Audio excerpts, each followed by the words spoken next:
하나님의 말씀 야고보서 1장 5절 6절입니다.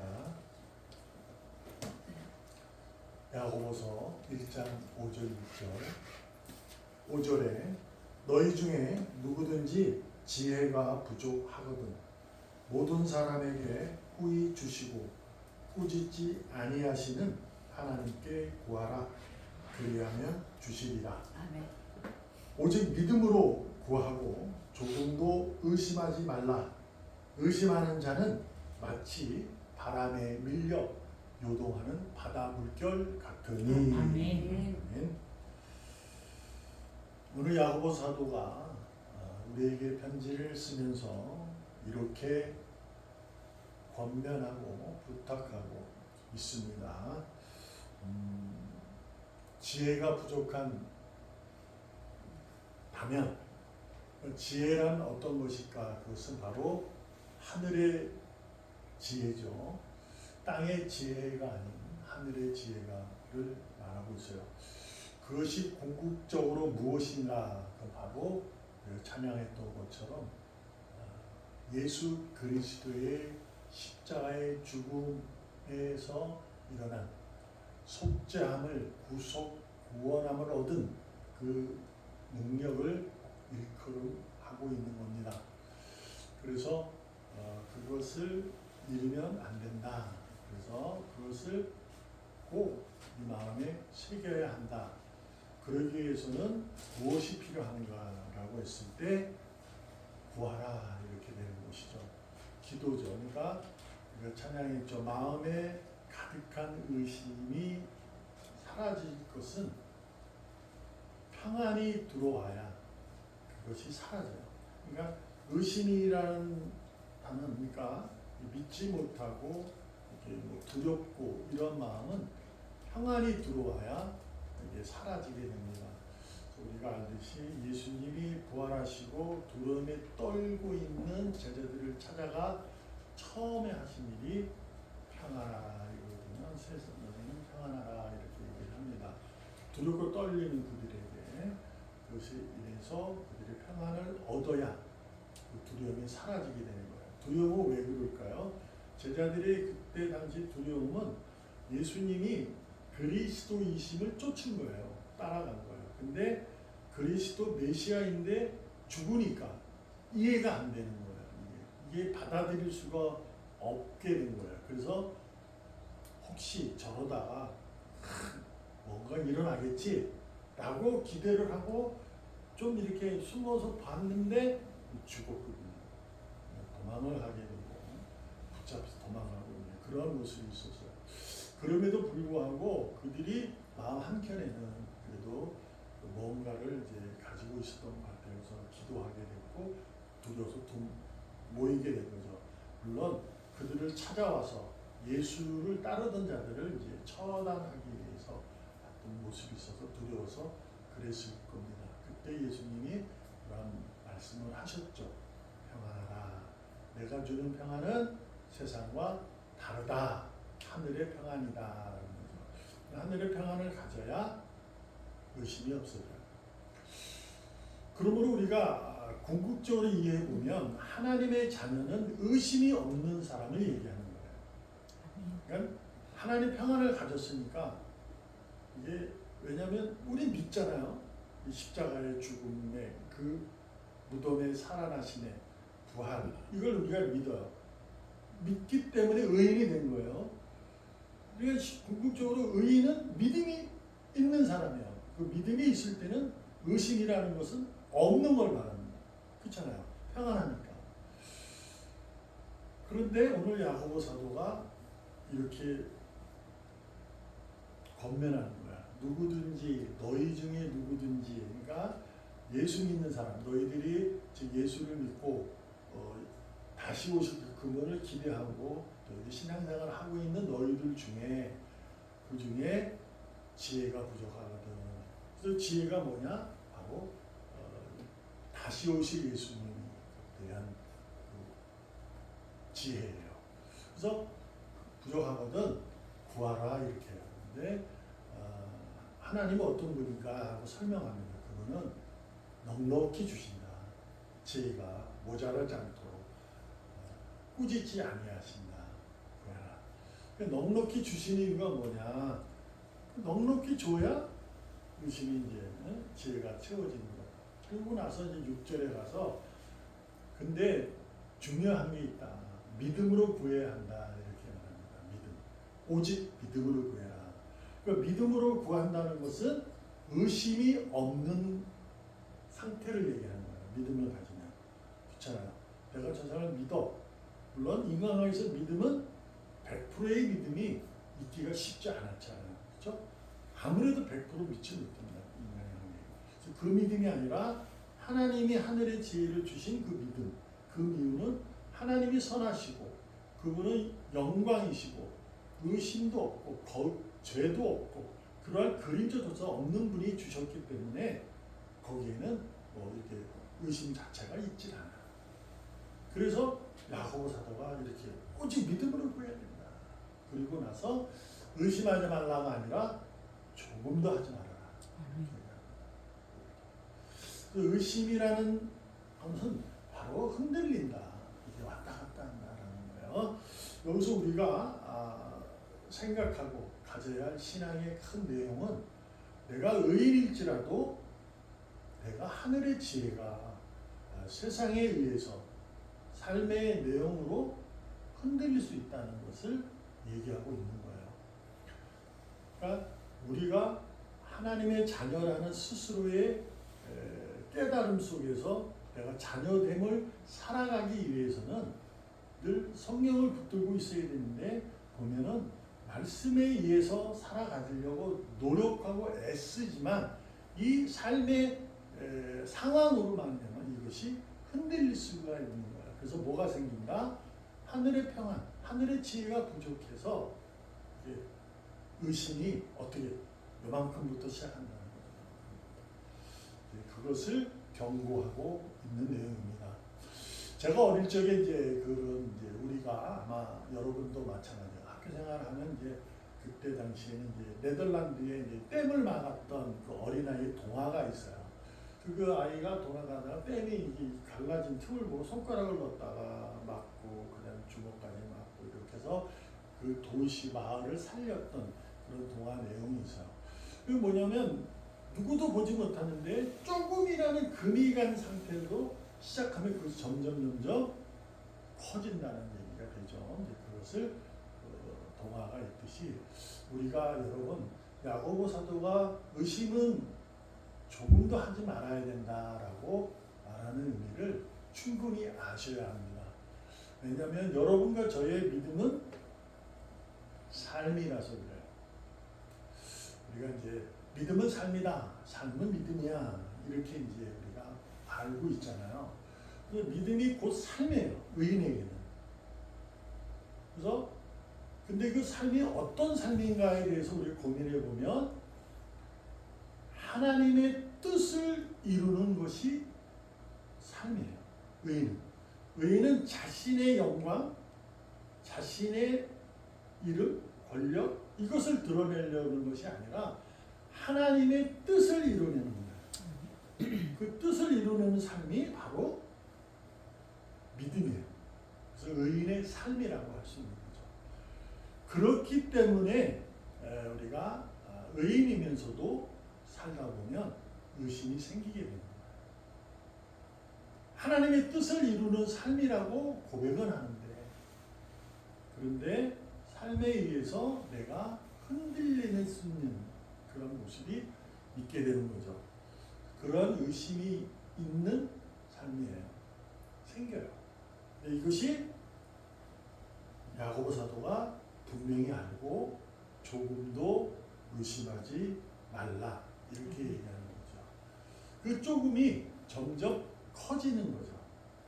그래서 우리가 여러분도 제가 말씀을 거론했지만 바울은 늘 두 마음이 싸운다고 했잖아요. 두 마음이 싸우는 거예요. 우리가 여러분과 제가 의인일지라도 늘 한켠에는 악의 마음이 있어요. 그래서 이게 의심이라는 거죠. 그러니까 쉽게 얘기하면 오늘 본문에 의해서 우리 설교를 나눔 속에서 있으면 제가 뭐라고 했어요? 평안과 의심이 있는 거예요. 두려움. 이것이 이제 늘 같이 있어요. 하나님이 예수님이 주신 평안이 우리에게 주어진 거예요. 그래서 세상이 주는 평안과 다르다는 거예요. 왜냐? 세상이 주는 평안을 우리가 가지고 있거든요. 근데 하늘의 평안도 가지고 있어요. 그래서 이것을 하늘의 평안으로 세상의 평안을 이렇게 뭐라고 해야 되나요? 이겨내야 된다. 라는 게 될 수도 있죠.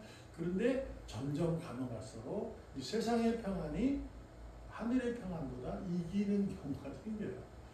그것이 이제 내가 삶을 살다 보면 하나님의 뜻을 이루는 건데 하나님의 뜻이 나를 통해서 이루는 것이 궁극적으로 결정적 현실적으로 드러나는 것이 무엇인지 우리가 잘 모르기 때문에 그러는 거죠.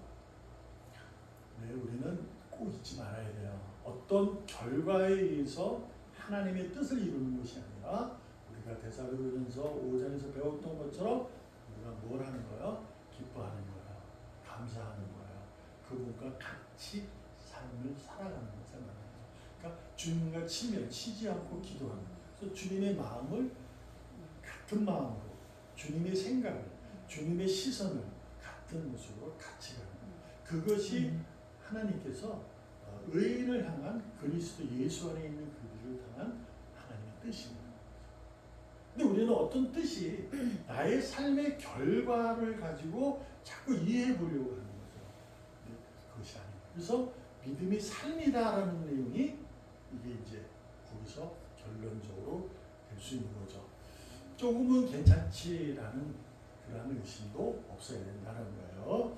자, 우리가 요한일서 1장 5절에 보면 이렇게 사도 요한이 얘기를 합니다. 우리가 그에게서 듣고 너희에게 전하는 소식 뭐예요? 그가 누구예요? 그것이 이제 주님이에요. 주님에게 사도 요한이 늘 들었던 말씀, 그분에게 행하는 내용들, 능력들을 봤어요. 그래서 그것을 지금 너희들에게 전한다. 이 소식은 이것이다. 그 무엇이냐? 하나님의 빛이다.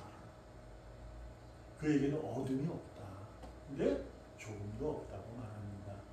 왜 사도 요한이 이런 말씀을 하셨을까? 이런 권면을 하셨을까? 같은 내용이에요. 야고보 사도나 사도 요한이나 그들도 두려워서 했지만 성령이 임하자 그들이 이제 그 두려움이 온전히 사라지게 됩니다.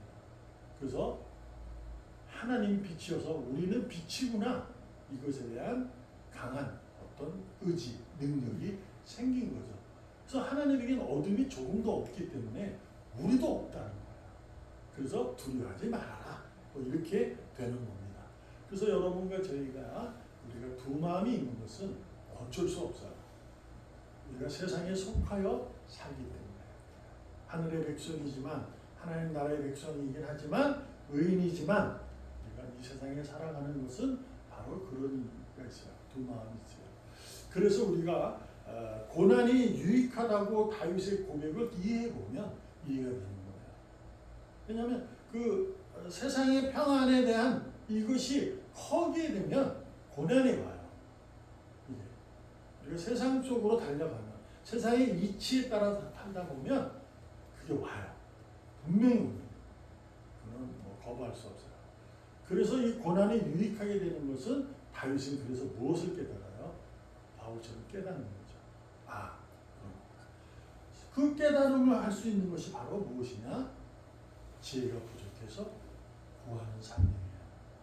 그러니까 바울이 사도로서 살아가면서 야고보도 사도로 살아가면서 안 그랬겠어요? 그들도 힘들었을 거예요. 자신들이 전했어요. 사도 요한이 다 사도들. 근데 예수님이 안 와.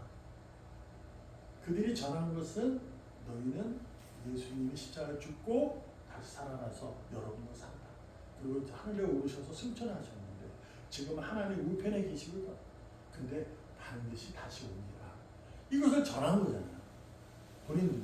근데 본인들 전에도 듣는 사람도 이게 계속 안 되는데 전한 사람도 얼마나 두렵겠어요. 여러분도 아시겠지만 이 목사도 전한 대로 살아가는 거예요. 근데 그게 쉽지 않거든요. 그게 뭔가 좀 이 결과가 드러나고 뭔가 좀 손에 쥐어지고 그러니까 쉽게 얘기하면 이런 거예요. 병이 고쳐지고 뭐가 기적이 일어나고 뭐 그러면 뭐 뭔가가 되는 것 같은데 그렇지 않을 때가 많잖아요. 더 많죠. 그러다 보니 목사조차도 이제 전한 사람도 힘든 거예요. 어떨 땐 두려운 거죠. 그래서 이 공고한 마음, 이 세상의 마음이, 의심의 마음이 주신 평안의 마음을 더 갖게 돼요. 그래서 자꾸 그런 불안한 일이 있고 뭔가를 이루어내야 하겠다는 목사들도 뭐가 생겨요? 조급증이 생겨요. 그러다가 쓰러지는 거죠. 썩어지는 거야. 그래서 왜 그러냐면요. 교회는 작은 교회를 위해서 많은 큰 교회들이 이제 이렇게 도와줘서 모여서 부흥하는 이런 것을 엄청나게 많거든요.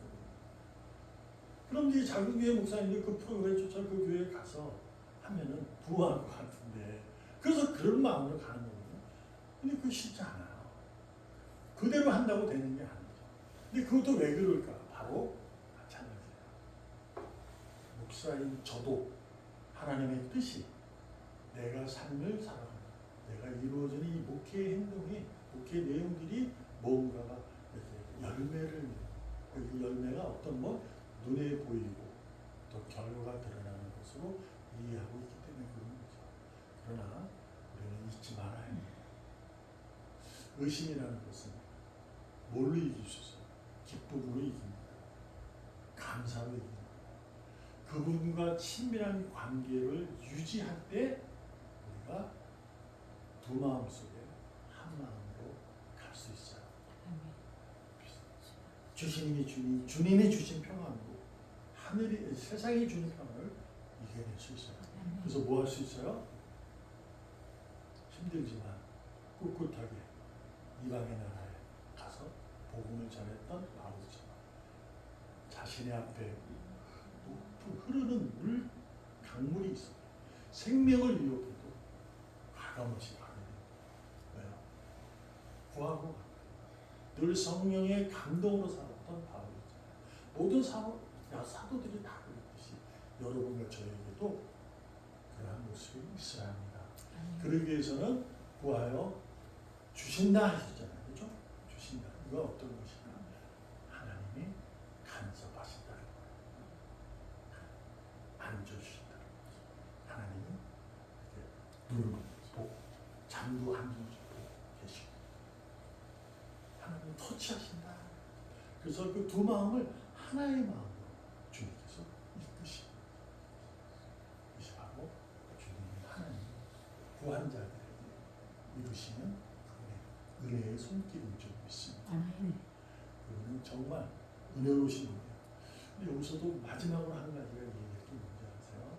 얼마나 큰 은혜를 가진 분이냐면 여러분과 제가 의심하고 산다는 것을 알고 계시다는 거죠. 하나님은 우리가 삶은 믿음인데도 우리가 삶을 믿음으로 살아가기 위해서 애쓰고 노력하는 그 노력과 애씀 속에는 무엇이 있는가? 왜 노력해요? 의심이 자꾸 오기 때문에 아세요. 그래서 오늘도 부르시는 거죠. 오늘도 그래서 함께하기 주님이 원하십니다. 아멘. 이 이끄심, 그분이 간섭하심을